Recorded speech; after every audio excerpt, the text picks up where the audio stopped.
in this video, I'm going to show you how to get cold call appointments to show up and be prepared to be pitched and ultimately to go solar, assuming that they are a qualified homeowner.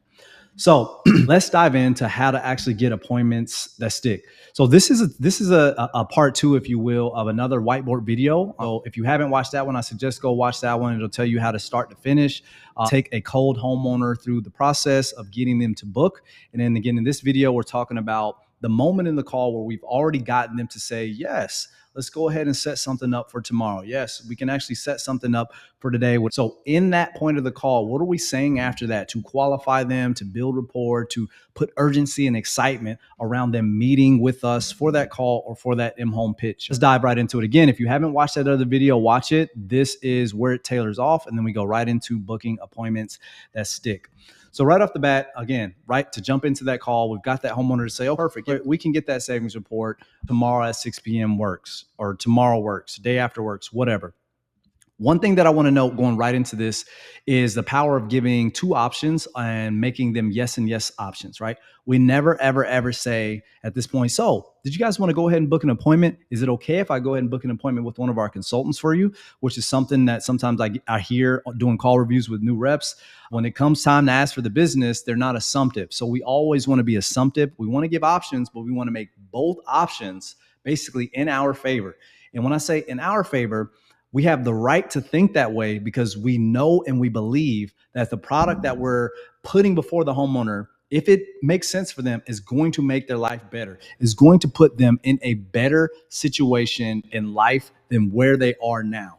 When you truly operate like that, it gives you the ability and the confidence to do a lot of different tactics, if you will, within sales. The problem is when I teach things like this and people don't have that type of moral compass, then they're using it to manipulate. And that's where the fine line is. Like, you operate and you carry yourself and you understand that, man, this house, this family, this homeowner, this neighborhood, this environment literally will be better with solar on this property, especially if it saves them money and they're protected under a great installer, great reputation, great financial package.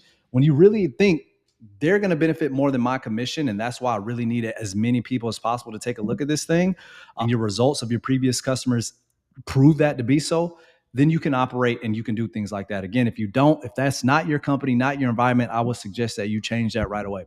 All right, let's go right back into it. So right off the bat, assumptive. It's not, hey, did you want us to go ahead and come out? Man, we've got guys in the area all week.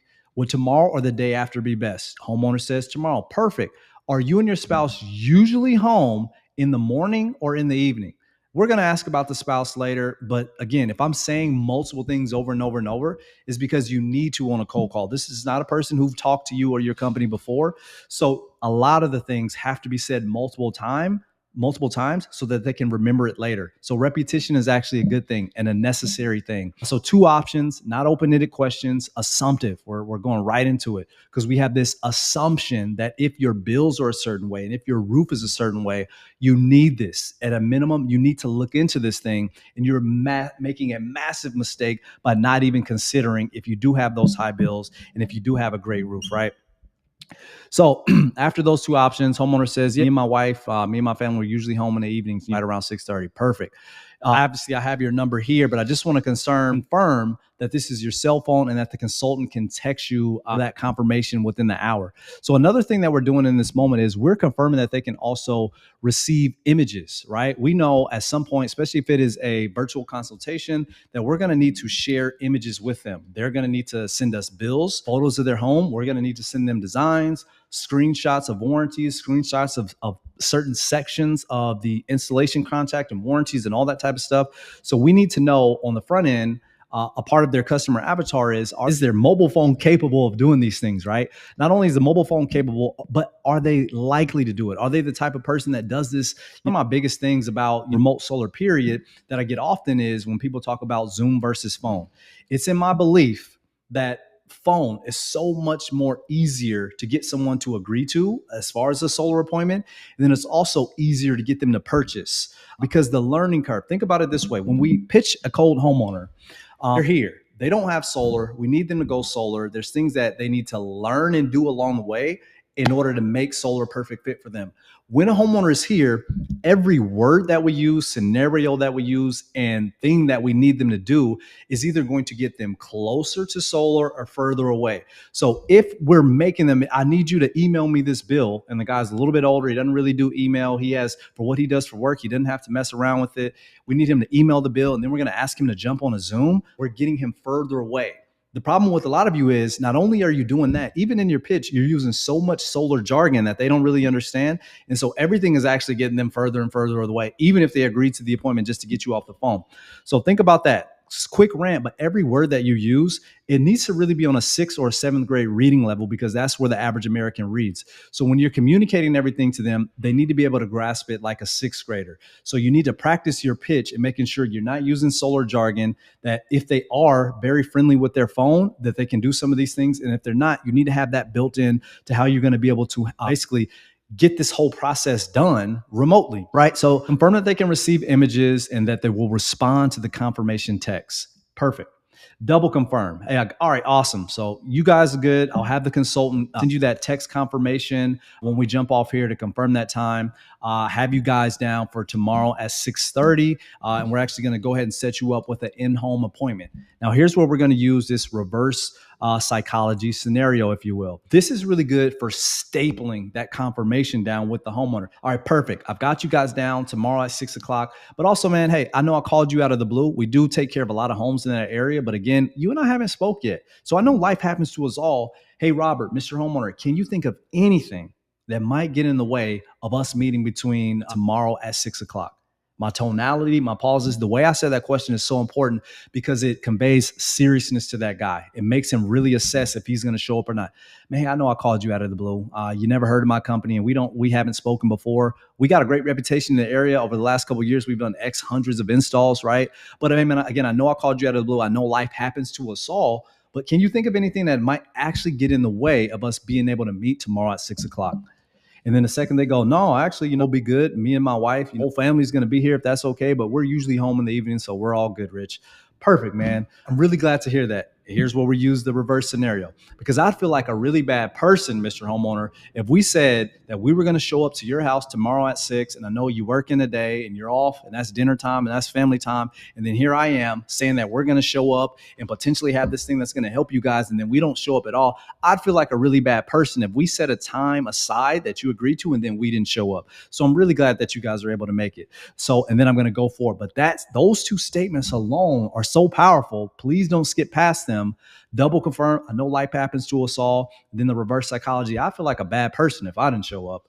It's kind of what I'm saying. The reason why I feel justified to use that type of reverse psychology on that person in that moment, it's not because I'm being manipulative, but in my heart and my mind, I understand that they have big bills. They have a good roof. They haven't looked at this thing before.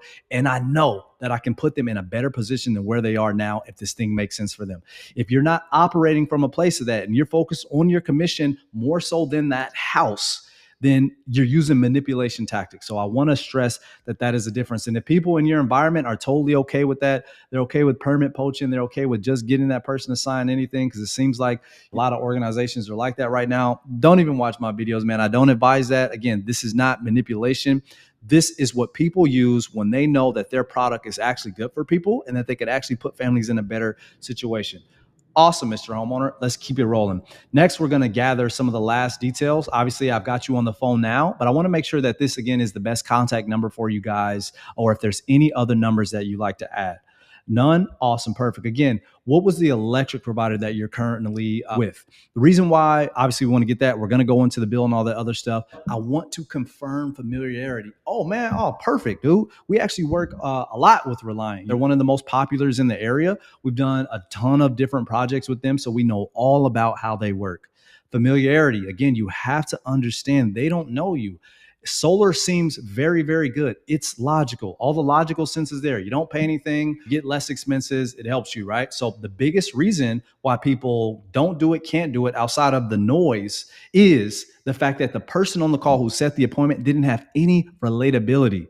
They were very transactional on that call. Transaction is like, hey, man, if this thing works, it's going to save you money. My companies do it. We do a lot in the area. We're great. Book an appointment and we'll show you what we can do from you. Perfect. You'll see you at Thursday at 6 and we hang up. There's no storytelling. There's no customer avatar. There's no, hey, man, I know this about your area. Oh, you're from the college. You live right around the corner from the high school. You live right around the corner from Ranchito, right? Some Mexican restaurant, something. Familiarity. You have to understand that you're a stranger calling in the dark. So at this point, you've already gotten them at this point of the call to agree to meet with your company.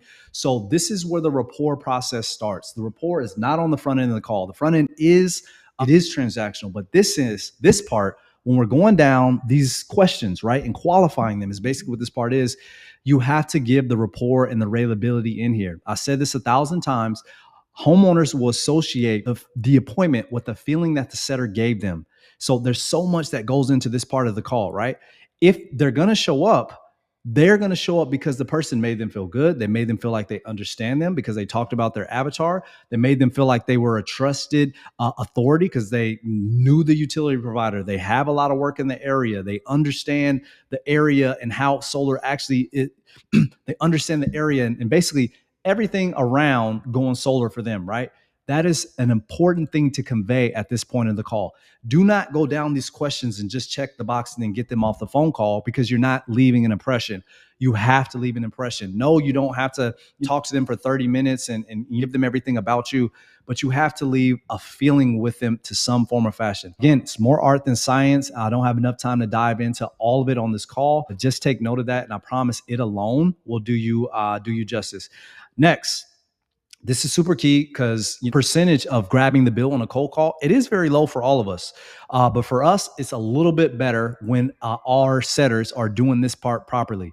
And so we don't go, hey, man, we are going to need the bill to build that savings report for you. Can you email that? Can you send that to us? That's a yes or no question.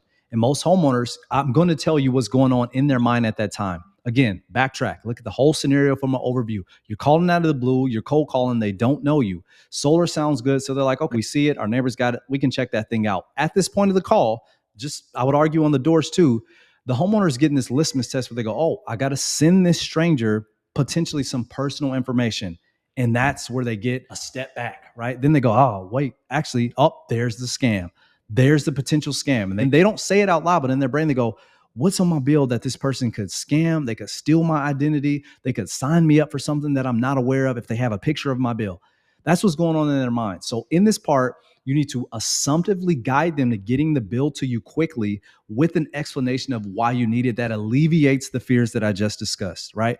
So how you're going to do that is you're going to go, hey, we're going to need a copy of the bill, mainly a number on it that says how much consumption you guys have. And there's a number on the bill that will tell us basically how much power you guys are normally consuming. When we send that number to our engineers, they're basically going to be able to build that design for you predicated to meet or exceed that demand on the utility bill. We don't need any personal information or anything like that. Obviously, we know your address and where you live. That's really the only thing on there. But if it makes you feel better, really, we just need that number. So you can just take a picture of that number. Later, we will need the account number and all that other stuff. But just for right now, because again, I understand I'm calling you out of the blue, which is going to be easier for you to do in the next 10 minutes, to text me to this number a picture of that consumption on the bill, or to email me a photo of that bill. Which one will be easier for you to do in the next 10 minutes? And it's that explanation, that quick explanation of why we even need it to where they can quickly understand, and then giving them an assumptive yes and yes option. I'm not saying, hey man, before tomorrow, can you send the bill? Because then it'll never happen. I'm saying within the next 10 minutes, which one of these options is easier for you to do? Here, I've already confirmed that this person can text confirmations and their phone can receive and send images, right? So now I'm like, hey man, I know when you talked earlier, you said you can receive the images that we'll send you, but right now, is it easier for you to go in the kitchen and just snap a picture of that utility bill, right? Or would it be easier for you to go into that email that from your last statement and just forward that email to me? Which one is easier for you to do in the next 10 minutes? Both can be done from your phone. So I've boxed them in. You can't tell me, no, I'll send it tomorrow. I've already know that you use your phone to send images. And I know that you can take a picture of the physical copy if you're not an online person, or if you are an online person, that you can email me your last statement in email, right? So if you've done what you're supposed to do at this point, it's easy. And then also you want to use stuff like this as a litmus test. Are they giving you resistance, or are they going with the flow? Resistance is an indicator that you're not moving closer. Resistance is an indicator that you're maybe moving further away, but possibly you're not moving anywhere at all. And that's okay. Give them an out, right? Hey, you can block off your personal information. Later, we will need the account number because we're going to work with your utility company if we do go on to work with each other. But for right now, really, we just need that usage, right? And that consumption to be able to build the appropriate system for you. All right, so let's fast forward. Another question: how long have you guys lived in the home? Right? Honestly, at the end of the day, as long as they haven't brand new to the home, again, if we've got the usage and they've been in there long enough, that doesn't matter to us. This question, though, lets us know a lot about the homeowner, a lot about if they are there forever or not, if solar is even going to make sense.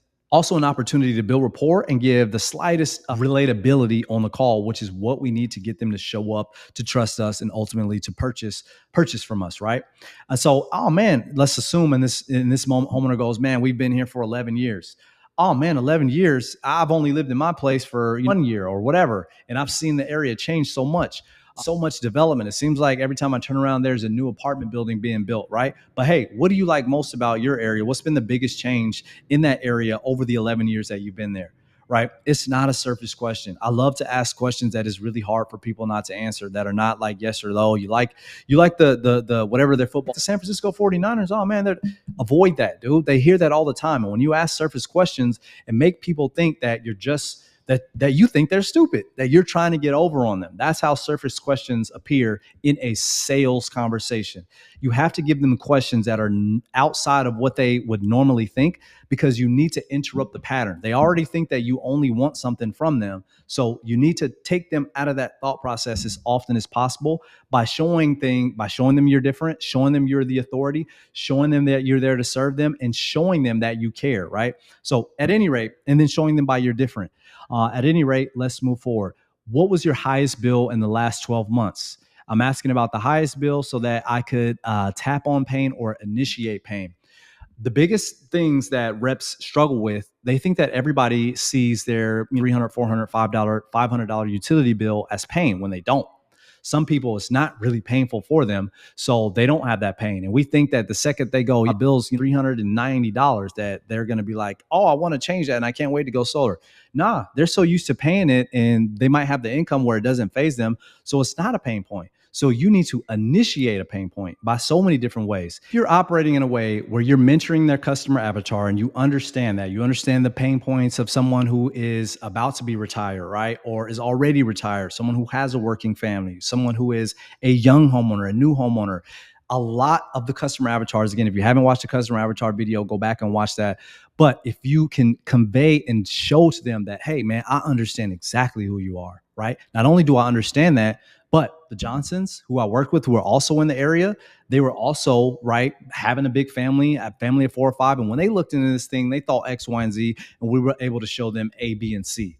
Those type of things are going to stick with them and make them understand that you understand them and that you're the person to book with. You're the person to work with. Without that, you're just transactional. You're going down your script, answering questions, they're agreeing to call, and you're just getting off. When I'm doing call reviews, whether it's myself or team leads, we know that if somebody has an appointment set and that call is only 5 or 6 minutes and it was just very transactional, perfect, this is why I'm calling, do you want to meet? Yes. And they answer all the questions and they get off the phone, there's no relatability, there's no rapport. We know that there's a high likelihood that they don't send the bill, that they don't show up, and then that they don't close, right?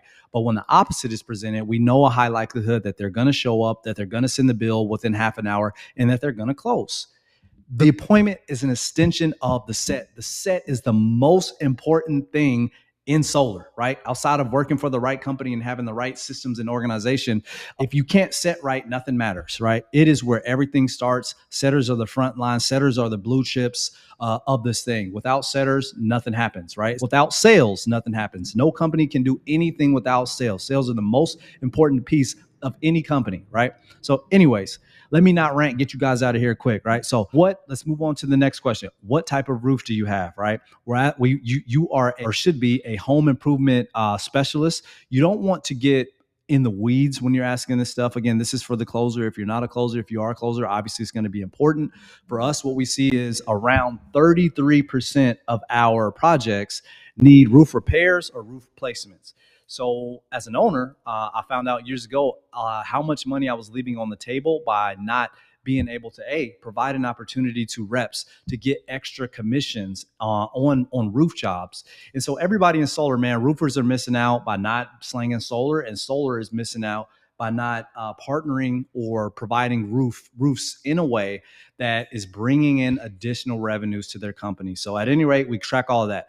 What type of roof do you have? How old is the roof? What is the roof condition? Again, if you are in a situation where you can help them repair, replace that, and get paid on it, perfect, right? You can dive into that. Size of the breaker panel, when it was last replaced. We want to figure out also what type of homeowner is this. Again, if the homeowners lived in there, if they live in a rural area and they've lived in there for 11 years, this dude is probably going to know all of this stuff, right? If they're in the inner city and they've only been in the house for 2 years, probably going to be one of those people who don't know. He can't remember when the roof was replaced last. He don't know the size of the breaker panel. And again, all that stuff is okay. But you need to know if it's an older house, because again, you want to make sure your commissions are right. And maybe I'm getting ahead of the weeds, but you obviously want to indicate whether that breaker panel is going to be replaced or not. This is key for you guys who are calling to set your own appointments, right?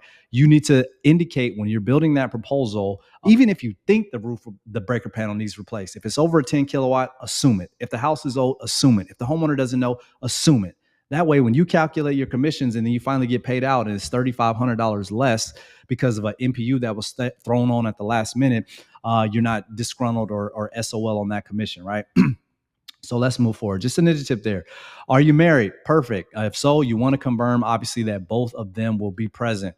Their age, obviously, we want to tackle on that. You should know that throughout the call, but you want to indicate it, obviously, for financing purposes. Then how would you describe your credit score, Mr. Homeowner? Is it excellent, good, fair, or poor? It's from my experience, man. People with excellent credit, they'll say it right off the jump. Oh, man, excellent, 800, excellent, 750. Credit's really good, 725. Well, credit's good. It's okay. It could be better. We're about a 680, 675 right now. Doesn't matter. But when you ask it that way, if they are qualified, they're going to say yeah, excellent, or it's really good, or they'll tell you exactly what the number is. So don't be afraid to ask. But again, from my experience, when it is a cold call, much like asking for a bill, even if the conversation is going well, you have to be so careful with how you ask for certain information, because it can bring everything to a screeching halt. Again, I've never talked to this person before. I'm calling them out of the blue, and I'm fortunate enough to keep them on the phone. Now I'm asking them to send me a document, which in their mind, they don't know if it's a personal document or not. When I'm saying, hey, can you send me your bill? By the way, what's your age? What's your credit score? For all they know, I'm telling you what these people think, whether they say it or not.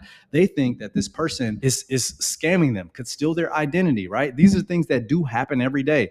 No, that's not what we're doing, but they don't know that because we are just another number calling them out of dark, or you guys are just another person knocking on their door that they don't know or trust just yet, right? So asking that question in that way, it helps so much, right? Another litmus test is any special request to note for the consultant. Some people might say things like, yeah, tell them to call before they arrive. My neighbor has batteries. My neighbor has this type of panels, this type of batteries. My neighbor told me to stay away from Solar Edge. Doesn't matter, right? I love when we get notes. Every appointment that comes through that has a lot of notes, I know that it's obviously a solid appointment. No notes when booked, we know that again, the likelihood that they send the bill and that they show up and that they close is just lower, right? So litmus test for you, whether you did any relatability, if you did a good job piquing that curiosity, enticing that pain. If they don't have any notes or any questions that aren't buying questions or anything around the appointment, then they're more than likely not going to show up. That is the honest to God truth, right? It's different if you sat on that call longer than you should be. Maybe it was a 15 to 25 minute call and they've already been pitched 2 or 3 times before. They already have a quote.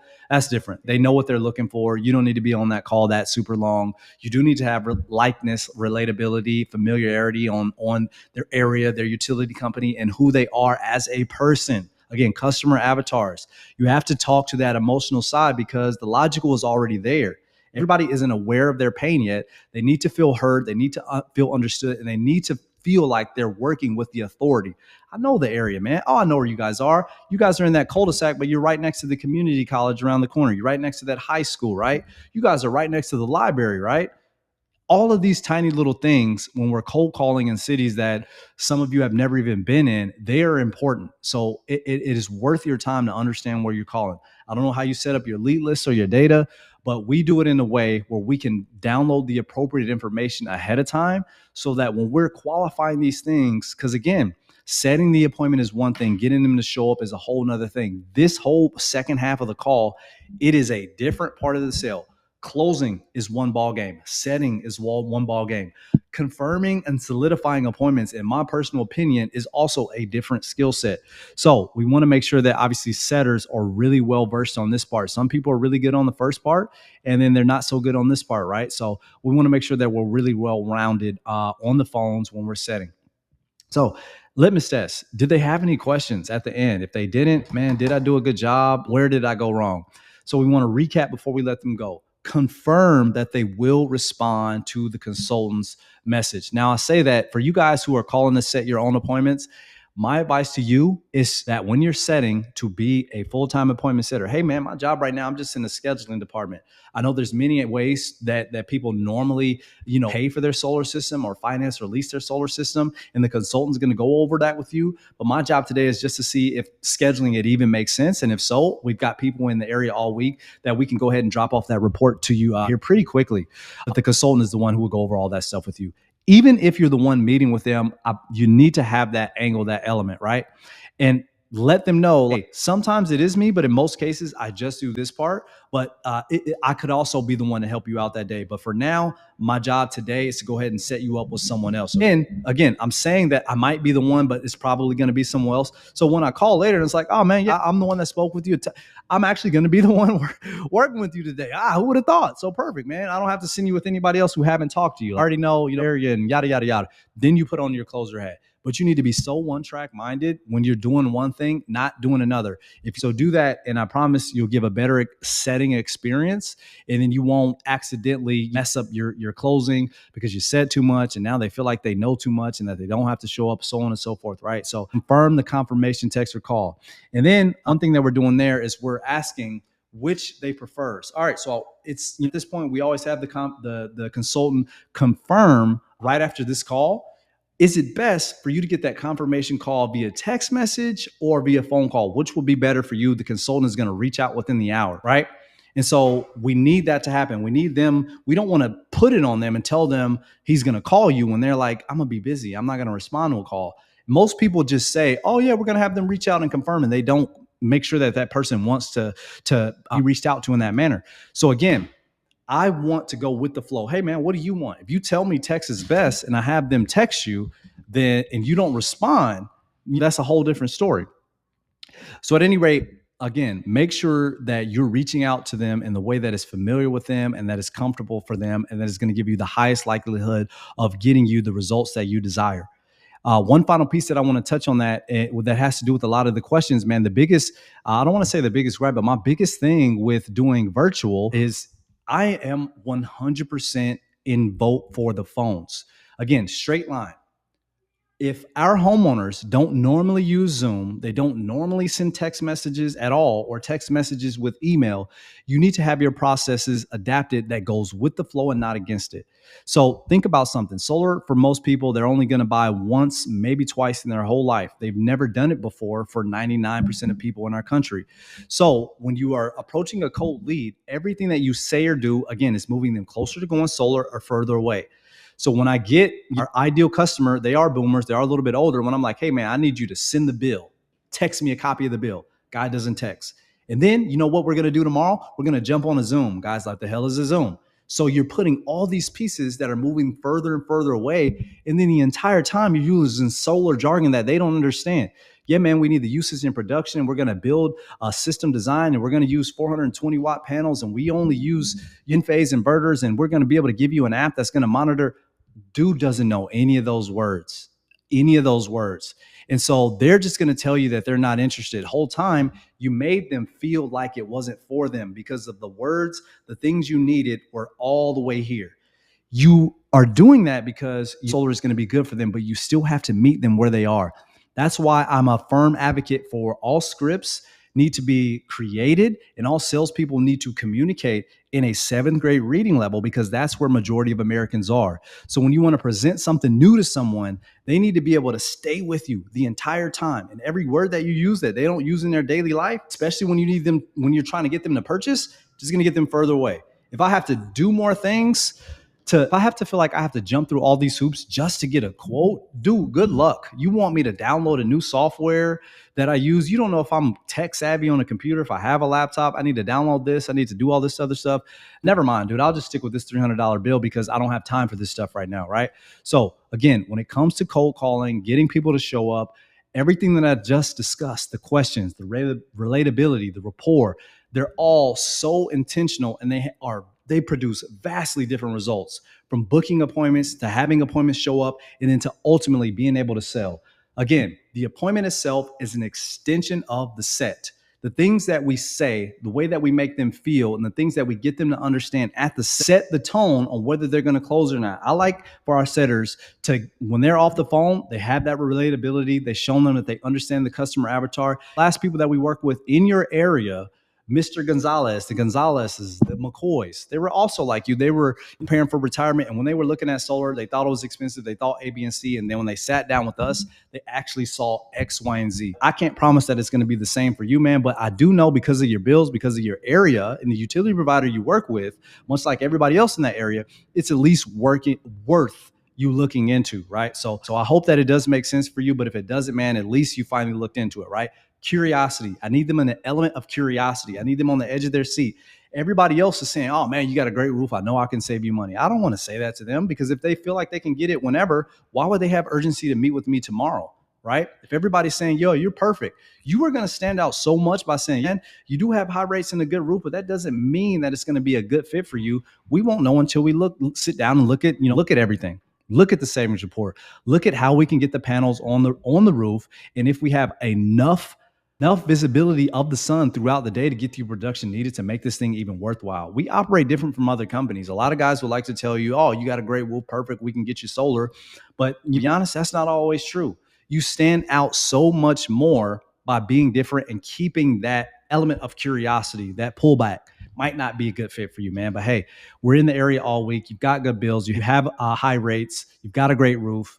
It's in your best interest to look at this thing, because if it does make sense, much like the last family that we work with in that area, it can make all the difference in the world for your family as you prepare for retirement, as you expect as a new baby, as you try to grow that family, as you get settled. I know you guys just bought the house a year ago and you're planning for a family. This could be a really big thing for you guys in getting you everything that you want if it does make sense. So that's all what we're coming to do tomorrow. By the way, it's only going to take 30 minutes or so. And the really cool thing about it is working with us is super black and white, man. It either saves you money and makes sense for your home, or it doesn't. We are not coming there to be pushy salespeople. That's not my company. If it makes sense, we're going to show you what next steps look like and start that process for you. But if it doesn't make sense, we're going to shake hands and at least you looked into solar. But it's black and white. It's either makes sense or it doesn't, right? So I'm seed planting to the next steps.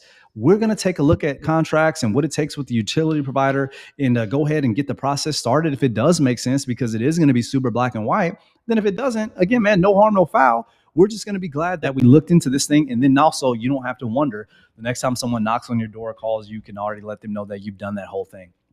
Right. So there's so much that I could do here. Wanted to give you guys this quick video. If you haven't watched the other videos, go look at the customer avatar video, because you need to understand how to communicate to people, even if they're very logical, in an emotional place that lets them understand that you understand them. And once a person can feel understood, it gives them the ability to even accept you as a source of aid, of help. But if I don't feel like you understand me, if I'm the homeowner and you're trying to get me the appointment, this dude don't understand me. He don't care about what I care about. Why am I booking an appointment and trust that he's going to help my family? He doesn't know me, right? But I would encourage you guys, go watch those two videos before you watch this. Familiarity about the area, familiarity about the utility company, emotionally speaking to the desires of their customer avatar, double and quadruple confirming, hey man, I know life happens to us all. Can you see anything that could possibly get in the way, right, of meeting tomorrow at 6 o'clock? Perfect.